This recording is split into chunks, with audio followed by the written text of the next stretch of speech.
시간을 보고 35분에 시작했으면 설교, 기도도 생략하고 앞에서 했으니까. 홍 목사님이 1년 넘으셨어요. 지금이 허니문 기간입니다. 허니문 기간. 허니문이 뭔지 아시죠? 허물어진 문이 아니고 결혼해서 신혼여행 간 기간을 허니문, 또 좀 더 확장하면 신혼의 기간들. 그때는 어떤 시간들입니까? 보고 싶어 죽고 못 사는 시간들이죠. 저녁 내 잠도 안 자고 눈만 뜨고 쳐다보면 이런 기간들입니다. 맞습니까? 큰 소리 대답하세요. 하려면 허니문 기간. 그냥 주일이 되면 목사님이 보고 싶고 교인들이 보고 싶고 예배가 같이 하고 싶고 그런 기간들입니다. 여러분, 저는 이미 흘러간 물, 돌이킬 수 없는 거죠. 저는 눈이 그립습니다. 눈. 그리고 봄이 오고 있습니다. 우리는 예수님을 믿습니다. 맞죠? 그래서 오늘 이 자리에 온 것입니다. 예수님을 믿는데 예수님을 누구라고 믿으세요? 예수님이 여러분에게 누굽니까? 속으로 대답해 보세요. 예수님이 누구신가? 성경에 보시면 요한복음에 예수님이 내가 누구라고 얘기하는 자기 주장이라는 표현을 써요. 자기 주장. 나는 누구다 라고 하는 표현이 7번이 나와요. 요한복음에만. 첫 번째, 예수님은 세상의 빛이다. 두 번째, 나는 생명이다. 세 번째, 나는 부활이다. 네 번째, 나는 생명의 떡이다. 다섯 번째, 나는 양의 문이다. 여섯 번째, 나는 선한 목자다. 일곱 번째, 나는 참 포도나무다. 이렇게 말씀하세요. 그리고 요한복음에 7가지 기적의 사건이 나오는데 그 기적의 사건이 나는 누구라고 주장하시는 주님의 주장과 연결이 되어 있습니다. 이렇게. 예수님의 그 말씀을 듣고 난 다음에 베드로는 뭐라고 말해요? 내가 누구냐고 물으니까 주는 그리스도시요 살아계신 하나님의 아들이십니다. 바리새인과 유대인들은 뭐라고 말해요? 저가 귀신 들렸다. 저가 미쳤다. 여러분 예수님을 누구라고 하십니까? 예수님이 자기가 누구라고 말했던 것들이 여러분 둘 중에 하나밖에 없어요. 주님이 말씀하신 것처럼 주는 그리스도시요 살아계신 하나님의 아들이든지 아니면 미친 사람이든지. 여러분의 인생의 예수님은 누구십니까? 네. 요한은 이 요한복음을 전하면서 마지막 기록하는 목적을 말합니다. 내가 이것을 기록하면 너희로 예수 그리스도가 하나님의 아들이심을 믿고 생명을 얻게 하려 함이라. 이렇게 말해요. 생명을 얻. 여기서 믿는 말 받아들인다는 뜻입니다. 받아들인다. 예수님을 그대로 받아들이는 것이다. 네. 자, 요한복음을 기록했던 요한이 요한 1서를 기록합니다. 요한 1서를 기록하는 목적은 뭐냐면 우리의 확신을 위해 기록합니다. 확신. 내가 이걸 기록하면 너희로 하여금 영생을 얻었음을 알게 하려고 쓴다고 말합니다. 확신. 여러분이 얻어야 할 확신들이 몇 가지가 있는데 하나는 구원의 확신입니다. 두 번째는 뭐냐면 죄 사함의 확신이에요. 세 번째는 뭐냐면 나의 인도하심과 승리에 대한 확신이에요. 네 번째는 기도 응답의 확신이에요. 다섯 번째는 성령의 충만함의 확신이에요. 이 5가지 확신을 여러분이 항상 추구해야 되고 또 그 위에 서서 걸어가야 됩니다. 5가지. 그러면서 요한 1서를 쓰면서 성령으로 거듭난 사람, 하나님 안에, 주님 안에 있는 사람에게 나타나는 증거 7가지를 말합니다. 쓰지도 말고 외우지도 마세요. 안 외워질 것이고 써지도 않을 것이고. 제가 여러분의 머리를 알거든요. 첫 번째, 성령으로 거듭난 사람은 반드시 예수 그리스도를 믿는다. 믿어요. 예수님 전체를 믿어요. 성경이 말하는 예수님. 두 번째, 그는 계명을 지킨다. 세 번째, 하나님을 사랑한다. 네 번째, 내적 갈등을 안고 산다. 내적 갈등이라고 했어요. 거듭나지 않은 사람은 내적 갈등이 없어요. 양심과의 갈등이 있을지 몰라도 하나님과 자기 소욕과의 갈등이 없어요. 5번째, 의를 추구한다. 의롭게 살려고 해요. 6번째, 그는 성령을 더욱더 추구하기 시작하고 바라기 시작한다. 7번째, 그는 회개한다 그래요. 자, 내가 지금 말했던 이 7가지 중에 한 가지도 없다. 나한테는 구원받지 못했어요. 자, 여기 나타난 7가지는 무엇을 말하냐면 성향의 변화를 말해요. 성향. 사람에게 성향이란 마음의 방향이라는 뜻이거든요. 마음의 방향이 변했다. 우리의 신앙의 변화라는 건 마음의 변화예요. 새로운 영이 들어왔고 새 영에 의해서 새로운 성품이 만들어졌어요. 그래서 새로운 삶을 살기 시작하죠. 그래서 마음의 변화, 이게 성향의 변화라 그래요. 자, 예수 믿기 전에 어떻게 됐었는데? 성령으로 거듭나기 전에 어떠했는데? 하나님을 향하여 그는 뭐했어요? 무지했어요. 무관심했어요. 그 다음에 무시했어요. 그 다음에 대적했어요. 이것이 죄의 성향이에요. 성향. 죄의 성향은 이렇게 나타나는데 하나님에 대해서 무지해요. 그래서 무관심해요. 그 다음에 무시해요. 대적해요. 자, 성령으로 거듭나면 뭐하냐면 그 안에 가장 중요한 게 뭐냐면 새로운 성향이 생겼다. 하나님을 알기 시작하더라. 그 다음에 그분에 대한 관심을 갖더라. 그를 믿고 신뢰하며 그를 기뻐하며 사랑하더라. 이런 성향이 생기는 거예요. 이게 성령으로 거듭난 사람 안에 나타나는 새로운 마음이에요. 새로운 마음. 이해가 됐으면 그냥 체면으로라도 아멘. 예, 그렇죠. 자, 이렇게 구원받은 자들을 향하여서 주님은 우리에게 어떻게 살라고 말씀하시는가? 오늘 본문이 그 내용입니다.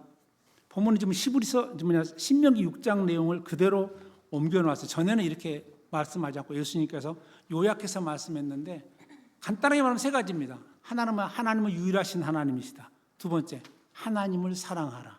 3번째, 이웃을 내 몸과 같이 사랑하라. 이렇게 말씀하세요.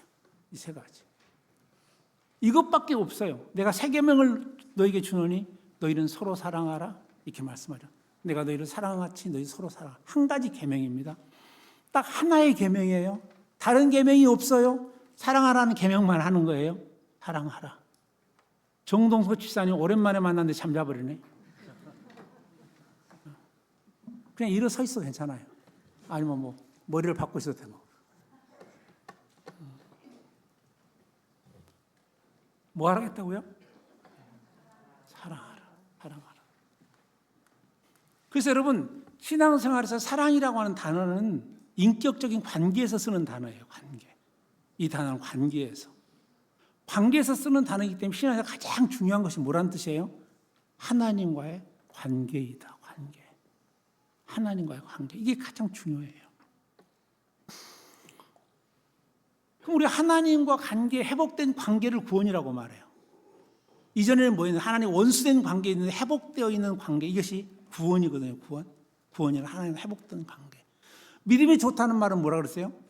관계가 좋다는 뜻이다. 관계가. 사람의 변화란 뭐예요? 하나님의 관계의 변화를 말하는 거죠. 관계의 변화. 그럼 하나님과 보이지 않는 하나님과 관계가 좋은 걸 어떻게 알 수 있습니까? 하나님과 관계가 좋은 사람이 인간관계가 좋아요. 그렇게 확인을 해야 돼요. 그래서 예수님이 이렇게 말씀하니 지극히 작은 소자 하나에게 한 것이 곧 내게 한 것이다. 이렇게 말합니다. 내게 한 것이다.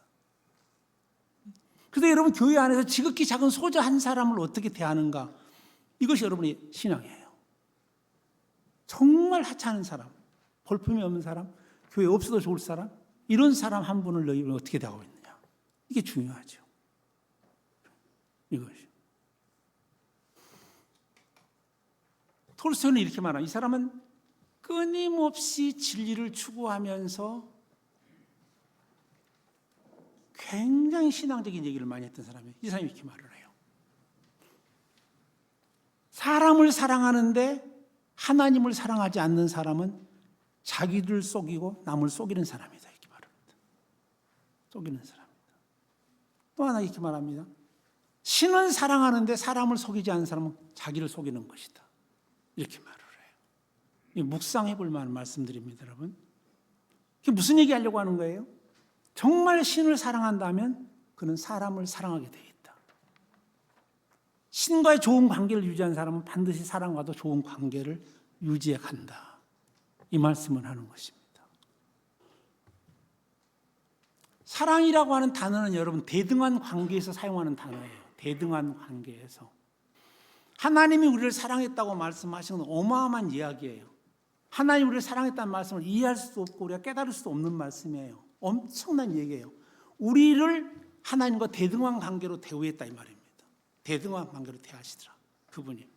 그래서 여러분 요한복음 5장 18절 이렇게 말합니다. 아버지와 아들은 동등이시니라 이래요. 동등이시라.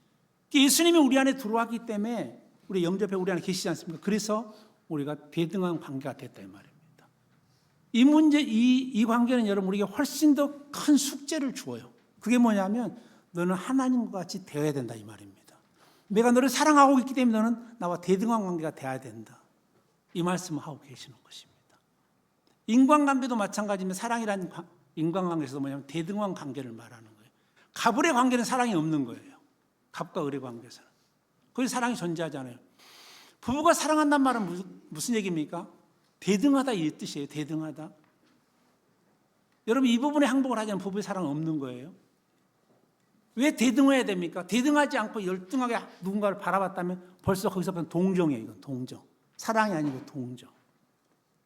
아, 머리도 안 돌아가네. 머리가 안 돌아가. 미쳐버리겠네 이거. 동정이라니까 동정. 그래서 여러분 부부가 가정에서 기득권을 잡으려고 한다. 미친 짓을 하고 있는 거예요. 사랑을 안 하고 미친 짓을 하는 거예요. 찔린 사람은 회개하세요. 좋은 말로 할 때. 동정. 근데 하나님과 우리 관계라 했지 않습니까? 관계. 근데 하나님과 우리 관계가 어떤 관계예요? 하나님은 우리의 아버지가 되어주시고 우리는 그의 자녀들의 관계예요. 아버지와 자녀의 관계. 그걸 성에서는 아들이라고 그래요. 아들. 아버지와 아들의 관계. 아들이란 말은 자녀를 말하는 것이죠.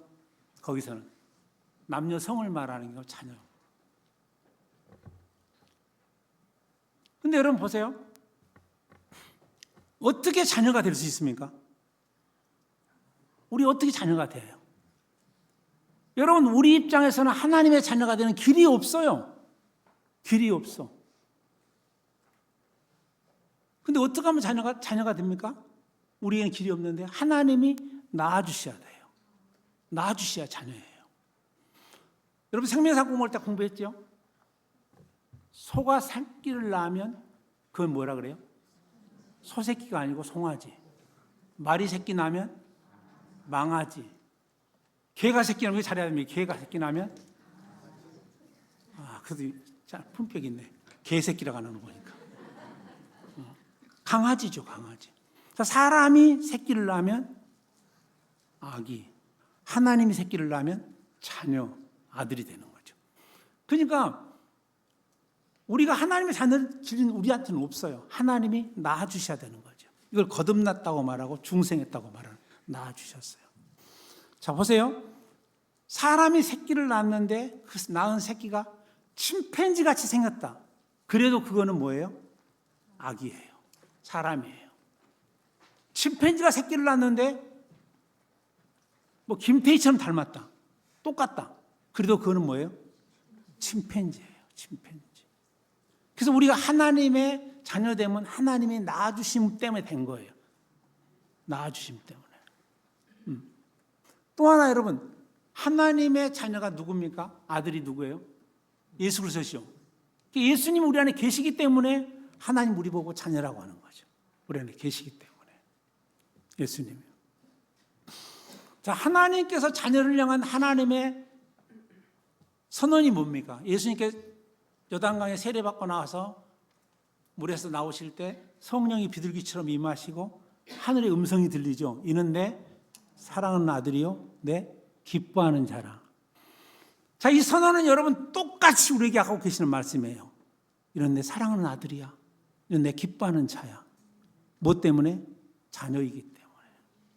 우리의 자녀를 삼아달라고 부탁한 적 없어요. 예수님께. 하나님께 우리 자녀 좀 삼아주세요.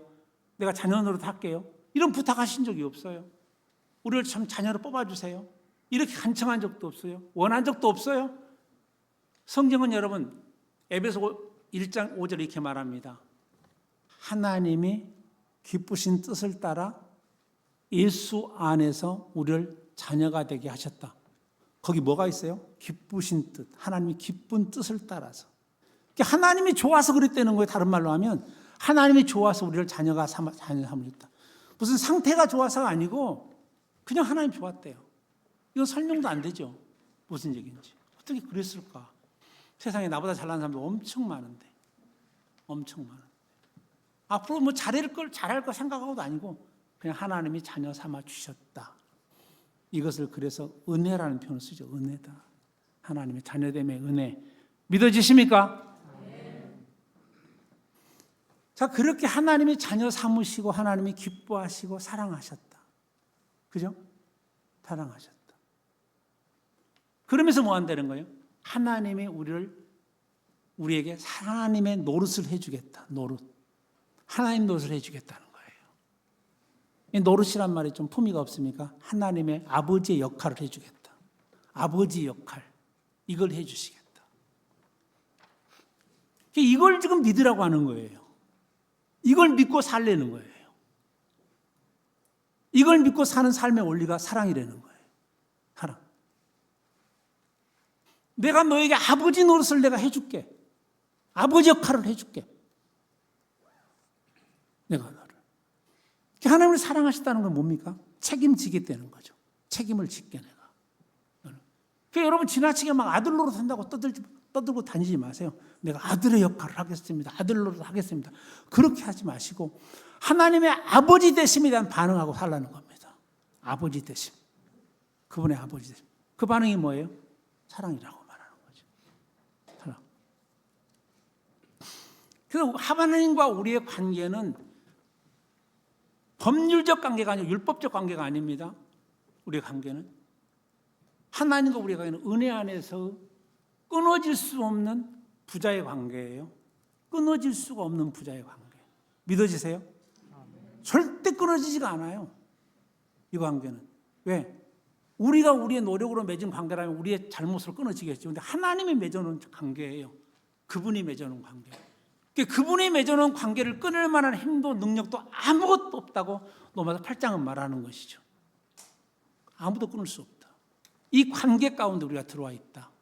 그래서 여러분 우리 신앙이 우리가 무엇을 좀 잘못하고 좀 부족하고 또 좀 연약하고 뭐 그런다고 내 신앙이 흔들린다. 그건 잘못하는 거예요, 여러분이. 하나님을 잘못 인식하고 있는 거예요. 내 신앙이 뭐 좀 열심히 하고 뭘 좀 충성스럽게 하고 뭐 좀 봉사하고 희생하고 헌신하고 이것 때문에 내가 막 굉장히 신앙이 좋아진 것처럼 느껴진다. 관계도 그렇고. 이것도 잘못된 인생이에요. 신앙의 자세예요. 신앙의 중요한 건 이것입니다, 여러분. 낙심하지 않는 거예요. 낙담하지 않는 거예요. 자포자기하지 않는 거예요. 무슨 일이 벌어져도 어떤 일이 생겨도 그 신앙이 좋은 신앙이에요. 이해가 됐으면 아멘. 안 됐으면 어쩔 수 없어요. 이번 생에는 어려워요. 그래서 여러분 부모와 자식 간의 관계도 마찬가지 아닙니까?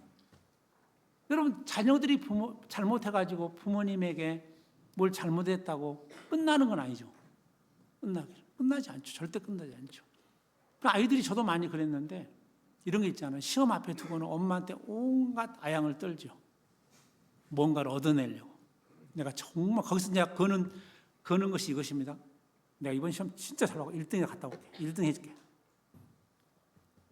그래서 이제 엄마가 이제 항상 부모들은 속는 거예요. 속아서 자네 요구를 들어줬어요. 근데 이제 시험 보고 나서 성적표를 가져와죠. 항상 얘기하지만 엄마의 성적표.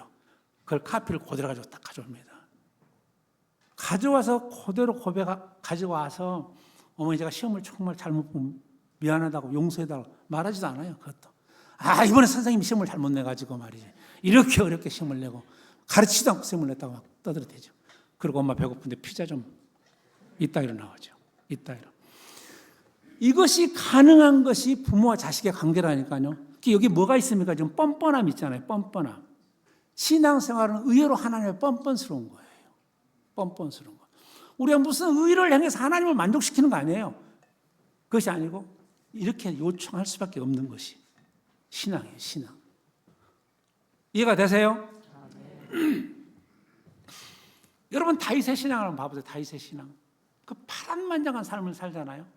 파란만장한 삶. 다윗이 이렇게 말합니다. 여호와는 나의 아버지십니다. 목자란 말이랑 아버지란 말이랑 똑같습니다. 거기서 대비시키면. 그러면 뭐라 그래요? 내게는 부족한 것이 아무것도 없습니다. 아무것도 없습니다. 여러분, 다윗의 인생을 만만하게 보지 마세요. 저는 굉장히 많이 묵상해요. 다윗의 인생은 어느 순간도 잘라놓고 나면 거기에 피가 흐르고 눈물이 흘러요. 다윗의 인생은. 그런 인생을 살았던 사람이 말하는 거예요. 하나님이 내 아버지로서 나는 아무것도 부족함이 없었습니다. 하나님이 내 인생을 인도해 줬습니다. 푸른 초장에 인도했으며 실마를 먹고 시기했습니다. 내 영혼이 침체에 빠질 때 소생시켜서 의의 길로 인도하셨습니다. 사망의 그 음침한 골짜기를 다닐 때 하나님 나와 함께 하셨고 주께서 나를 구원하셨습니다. 원수의 목자는 내게 상을 베풀으시고, 상은 밥상입니다. 밥상. 그리고 내 머리에 기름을 부린 내 잔이 넘치나이다. 지금도 하나님의 선하심과 인자하심이 나를 따르고 있습니다. 함께하고 계십니다. 그래서 내가 여호와의 집에 영원히 거할 것입니다. 어디서부터 어디까지입니까? 하나님이 아버지 노릇을 해준 건 다시는 땅바닥에서 하늘에까지 쳐다보고 있잖아요. 이걸 연결해 놓고 있잖아요. 하나님이 아버지 노릇을 해주기 때문에, 그것 때문에 내가 이 땅바닥에서, 이 전쟁터에서, 이 도망자의 신세에서 아버지 집에 영원히 거할 걸 내가 쳐다보고 있습니다. 이 하나님의 완벽한 책임지심 보이세요? 믿어지세요? 제가 이 내용을 보면서 무슨 생각을 해요? 믿으면서 하나님 우리 인생에 사랑의 카펫을 깔아놨어. 우리가 가는 모든 길, 하나님 인도해 가시는 모든 길은 사랑의 카펫이야. 만나는 모든 사람들은 사랑의 문들이야. 모든 사건도 마찬가지입니다. 사랑의 문이에요. 하나님이 여러분 인생에 사랑의 카펫을 깔아놨습니다. 카펫을. 여러분은 그 아름다운 카펫을 지금 걷고 계시는 것입니다. 그래서 하나님이 내 인생을 바라보시며 말씀은 이는 내 사랑하는 아들이요 내가 기뻐하는 자라. 그래서 여러분 썩고 부패한 타락한 감정을 토하며 살지 마세요. 하나님 앞에서 불평하고 근심하고 원망하고 두려워하고 궁시렁거리고 바가지 긋고 그렇게 살지 마세요. 이거 썩고 부패한 감정들이에요. 그런 거 토설하고 살지 마세요. 기본적으로 하나님 우리 아버지 노릇을 해준다면, 나를 보고 기뻐하시다고, 사랑하신다고 하신다면 감사하고 기뻐해야 맞죠. 맞습니까? 또 하나,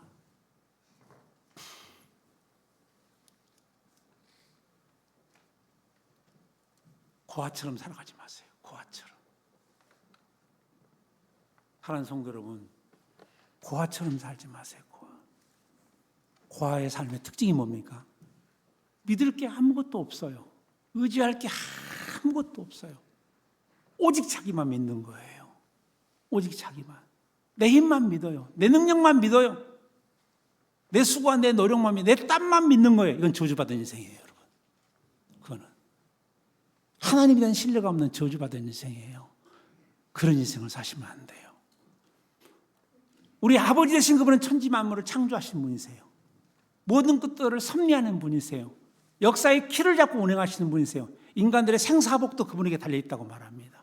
우리의 머리털까지도 세고 계신다고 말합니다.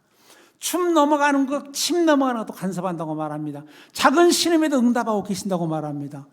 우리는 그분이 우리에게 말씀하십니다. 내가 아버지 노릇 해줄게. 내가 아버지 역할을 해줄게. 그래서 너는 나를 믿고 의지하며 고아처럼 살지 말라는 겁니다. 졸면 안 됩니다. 졸면 안 돼. 좋은 말로 할 때 졸지 마세요. 그래서 사랑하라고 말합니다. 여러분, 사랑은 상대방을 목적으로 삼지 수단으로 삼지 않는 거예요. 상대방. 하나님을 사랑한단 말은 하나님 그분이 우리의 목적이에요. 그분이 우리의 목적. 그 바울은 이렇게 고백합니다. 내가 살아도 주를 위해 살고 죽어도 주를 위해 죽나니 내가 사나 죽으나 주의 것이로다. 그분이 목적이에요.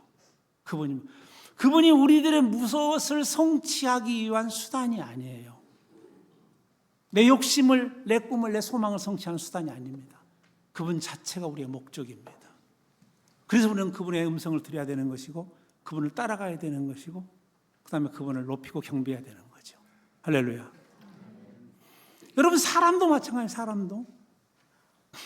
사람을 사랑할 때 사람이 우리의 목적이 돼야 되는 거예요. 우리의 수단이 아니고, 내가 무엇을 위한 수단이 아니고. 그래 여러분, 사람과 교제할 때는 그 사람을 위해서 뭘 해야 되겠다고 하는 생각을 싹 지워야 됩니다. 그리고 그 사람 자체를 존귀하게 바라봐야 돼요. 그 사람 자체를 고귀하게 바라봐야 됩니다. 소중하게 바라보셔야 됩니다. 소중하게. 그리고 그를 받아들여야 되는 거예요. 사람 만나 교제하는 교제의 목적이 뭡니까? 가까워지기 위해서죠. 사랑하기 위해서죠. 거기에 포커스를 맞춰야 됩니다. 잘 되겠습니까? 25분 설교했습니다. 끝내야 되는데 적용을 하고 끝나야죠. 적용을 하고. 사랑하는 성도 여러분,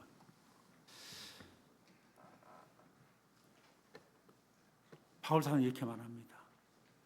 고린도전 13장에서 천사의 말을 할지라도 사랑이 없으면, 그 다음 뭐라 그래요? 그냥 쉽게 말할까요? 말짱꽝이요. 산을 옮길 만한 믿음이 있어도 사랑이 없으면 이것도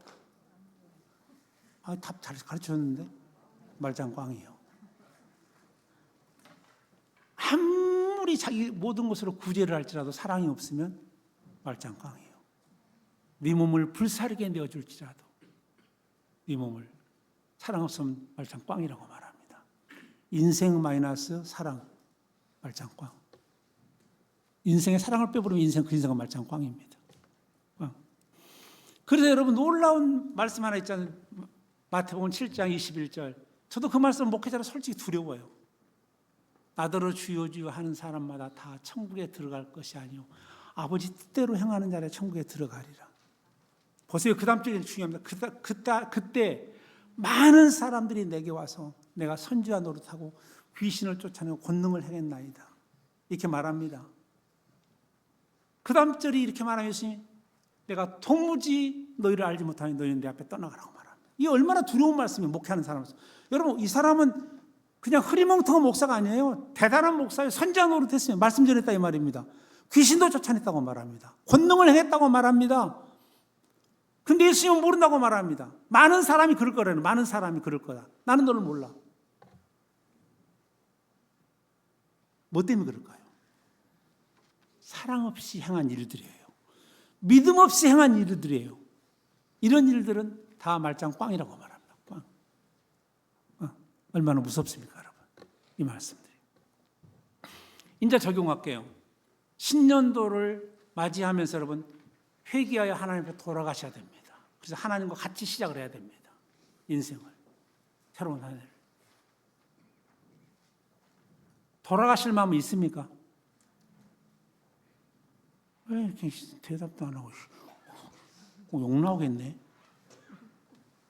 돌아가셔야 돼요. 성경이 이렇게 말씀하시면 우리가 회개하여 하나님께 돌아가면 하나님도 회개하여 돌아온다고 말합니다. 거기서 회개한다면 하나님께 돌아온다는 말을 말하는 것이지 죄를 뭐 지어서 회개한다는 뜻이 아닙니다. 우리가 돌아가면 하나님도 회개하시겠다. 회개하시겠다. 돌아오겠다. 돌아가시기 바랍니다. 좋은 말로 할 때. 좋은 말로 할 때를 2번 썼습니다. 한 번 더 써야 됩니다. 새로운 한 해를 시작하면서 여러분 정말 제가 부탁을 합니다. 용서하고 가세요. 모든 걸 용서하시고. 용서가 왜 중요합니까? 하나님 우리에게 축복하시는 축복의 통로이기 때문에 그렇습니다. 그것이. 사람은 축복의 통로예요. 축복이 하늘로부터 떨어지지 않아요. 사람을 통해서 주셔요. 사람을. 그래서 용서하셔야 돼요. 끊임없이 용서하셔야 돼요. 홍 목사님도 목회하면서 정말 용서를 많이 하셔야 돼요. 성도들이 천사들이 아니에요. 죄인들이에요. 예수를 믿어야만이 구원받는 악당들이에요. 끊임없이 용서하지 않고는 목회를 할 수가 없어요. 할 수가. 제가 소강성 목사님 얘기를 1부 때 했는데 다시 해드릴게요. 그분이 이런 얘기를 하세요.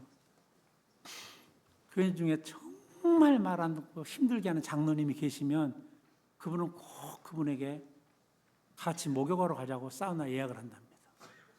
그러면 또 그분이 어떻게 또 사우나 같이 가준대요. 그러면 사우나 가서 등을 밀어주고 껍데기 벗겨지도록 밀어준답니다. 잘 밀어주고 그다음에 깨끗하게 대접을 하고 한정식집 정말 좋은 한정식집을 미리 예약을 해서 가서 대접을 하고 그러고 난 다음에 사람은 먹으면 마음이 여유가 생기거든요. 무릎을 탁 꿇고 장로님 나 촌놈이야. 그 남은 사람이거든요. 나 무식한 놈이야. 장로님이라고 하지 말고 형님 건다. 형님 나 좀 도와줘. 거기서 안 녹아지는 사람이 한 명도 없대요. 다 녹아진다 그래. 거기서는.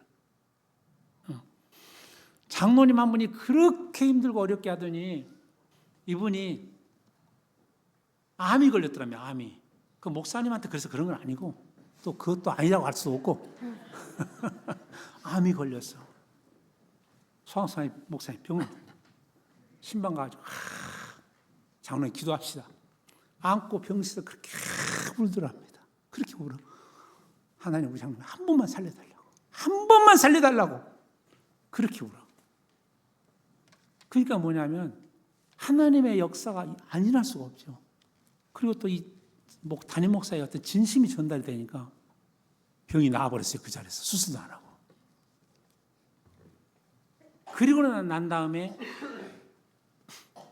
교회 예배당을 짓는데 그분이 헌금을 10억을 하더랍니다. 헌금 내라는 얘기 아닙니다. 지금 또 헌금 내지 말라는 얘기도 아니에요.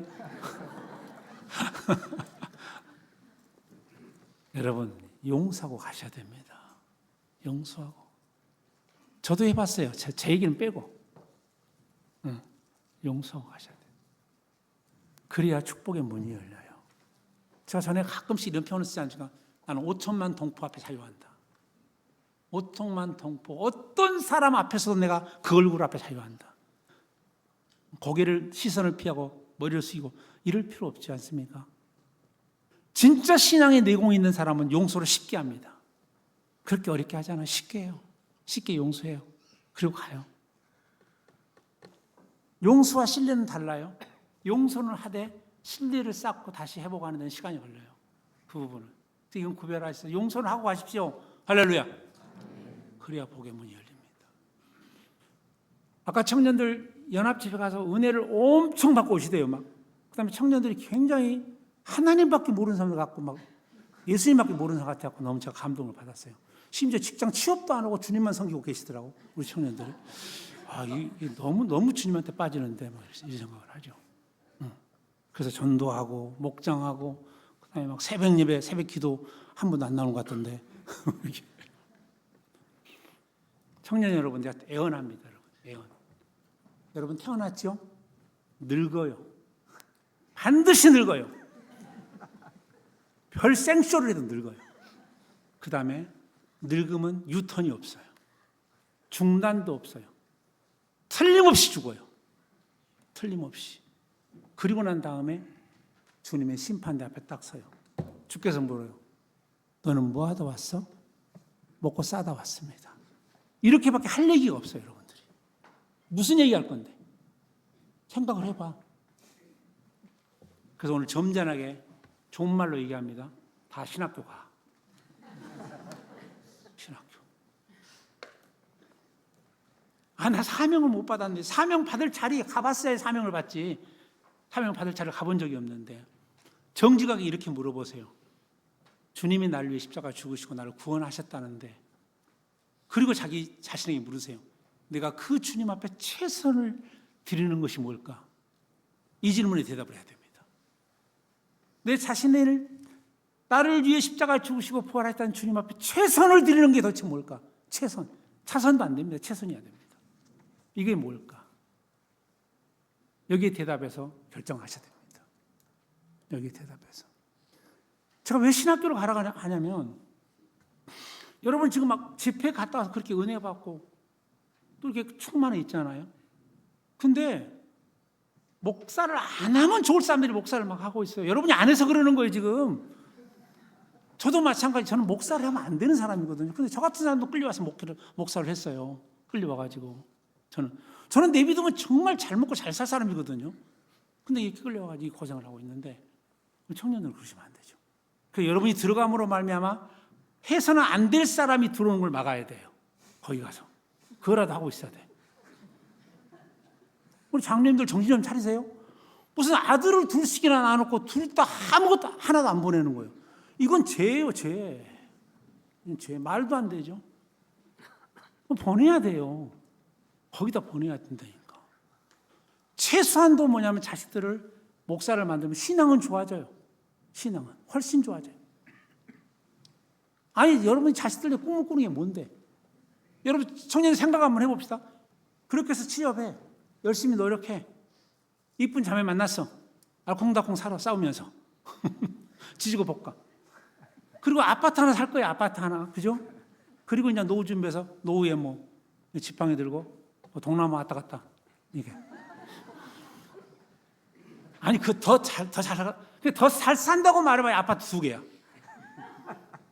훨씬 잘 살거든. 그래봐야 3개야. 말이 안 되는 인생이지. 말이 안 되는 인생. 생각을 해봐. 그러니까 태어남과 죽음. 이재철 목사님 이렇게 말씀하시던데 태어남과 죽음 사이에 과를 뭘로 채울 것인가? 과자를 뭘로 채우냐? 신학교 가셔야 됩니다. 장로님도 정신 바짝 차려야 됩니다.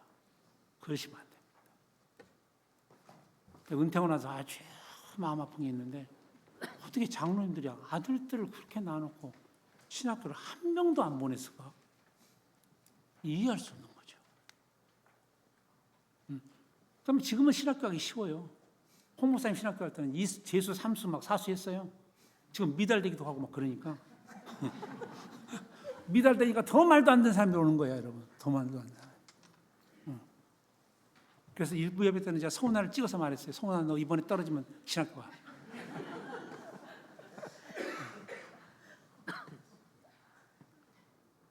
손소 목사님 얘기까지 하고 봤죠. 손소 목사님이 따님 2분을 사모로 보냈어요.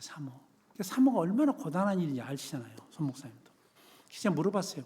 어떻게 따님 2분을 선교사 부인으로 미국에 한인 목회하는 사모로 보냈습니까? 그러니까 사장한테 보내면 돈은 많이 벌지 모르는데 교회 안 갈 수 있어. 근데 목사한테 보내면 교회는 갈 거 아니야. 이 얼마나 가난한 마음입니까? 신앙에 대해서 얼마나 소중하게 여기는 마음입니까? 그 마음 가셔야 됩니다. 그 마음, 여러분. 돈 좀 있으면 뭐 하려고 그러십니까? 진짜로. 그 있다. 애들이 똑바로 하나님 성경을 사는 것이 최고 영광이라고 생각하셔야 돼요. 그래서 아멘 하면 다 신학교 보내야 돼요. 기도하십시다.